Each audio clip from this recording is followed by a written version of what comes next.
The moment I pulled into my driveway, I knew something was off.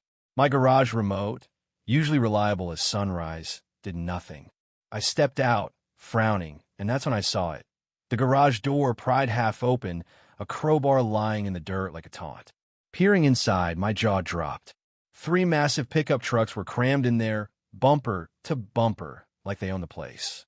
Oil stains glistened on the concrete, and my tools, lawnmower, and backup freezer were shoved into a corner or gone entirely. I stood frozen, my brain scrambling for answers. Burglary? Squatters? Then a neighbor strolled by, gave a lazy wave, and said, "Lisa said you were helping the HOA out." I blinked. Lisa? The HOA? I wasn't even in the HOA. I lived just outside their turf. That's when it hit me. This wasn't a mistake. This was a declaration of war. I dropped my backpack on the porch and marched to the garage, staring at the chaos through the mangled door. The trucks bore decals for some renovation company I'd never heard of, their dented bumpers and cardboard boxes turning my space into a junkyard. My neighbor's words echoed. Lisa. She wasn't just any HOA busybody. She was the self-appointed empress of the subd VY shown across the street. I'd cross paths with her before mowing my lawn, walking my dog, and every time she'd toss out some snide remark about how cohesive neighborhoods were the gold standard of CI-VYization. Once, she suggested I repaint my shutters to match her community's VYB. I told her I liked them fine. She didn't take kindly to that. But breaking into my garage, turning it into her personal parking lot, that was a whole new level of audacity. Fuming, I locked my house and stormed over to the HOA's clubhouse, a gaudy building with overgrown roses and a repainted flagpole that screamed neglect. Lisa's white SUV sat smugly in the handicap spot. I knocked, then pounded.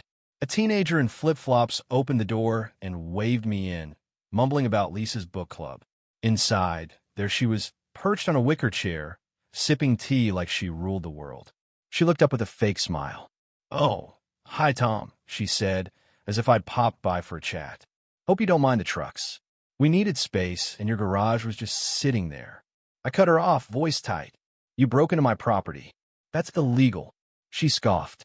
"It's not breaking in if it's for the community. Besides, your lot's so close to the HOA, we thought you were part of it." I snapped back. "I'm not in your HOA. Never was. My land's mine." Lisa set down her tea, her smile patronizing. "Well, our zoning committee updated the map last quarter. We're expanding community access. It's all very democratic." I leaned in. "I didn't vote." She grinned. "You didn't have to. The board did." I was done. "Move the trucks by tomorrow, or I'm calling a tow company." Her smirk widened. "Then we'll tow the tow truck. HOA security has final say." That line burned into my brain as I walked out. HOA security? It was absurd, but the fact that she believed it made my blood run cold. Back home, I dug through my files, pulling out the zoning map and deed from when I bought the house. My land was clearly outside the HOA's boundary. No dues, no rules, no nonsense. I'd chosen this lot for that exact reason. Freedom. Now, Lisa was treating my garage like public property. The next morning, I called a tow company and explained the situation. They agreed to come by that afternoon. By 2 p.m., a flatbed rumbled into my driveway, the driver ready to hook up the first truck. I handed him my ID and signed the paperwork, feeling a spark of justice.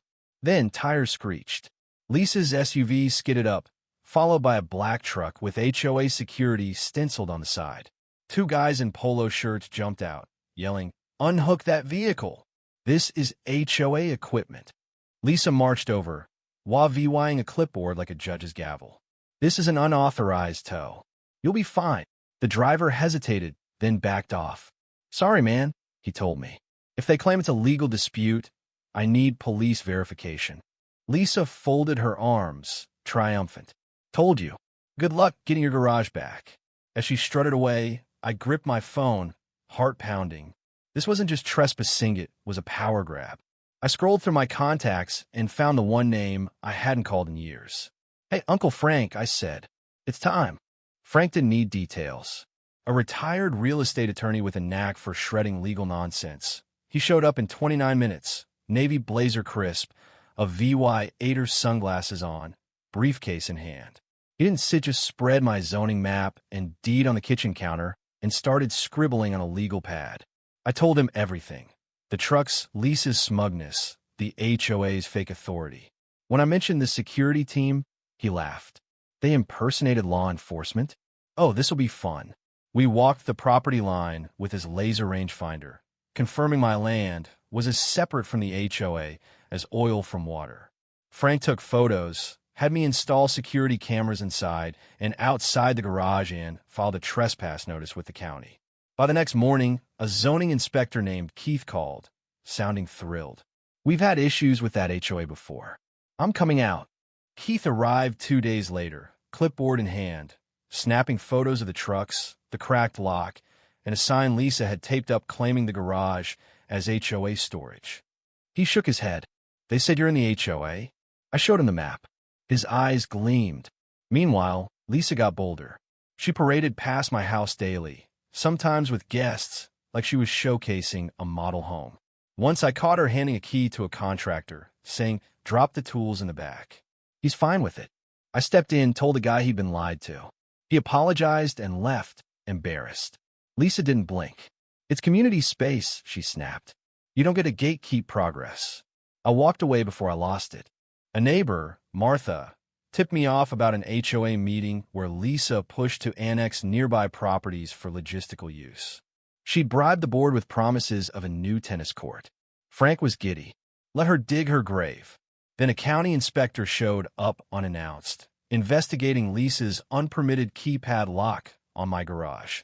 He ripped it off and slapped a violation notice on the wall.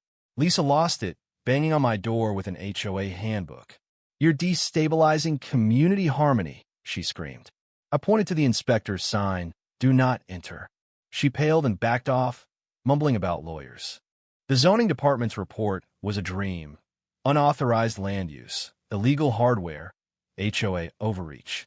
Fines were pending, and a hearing was set.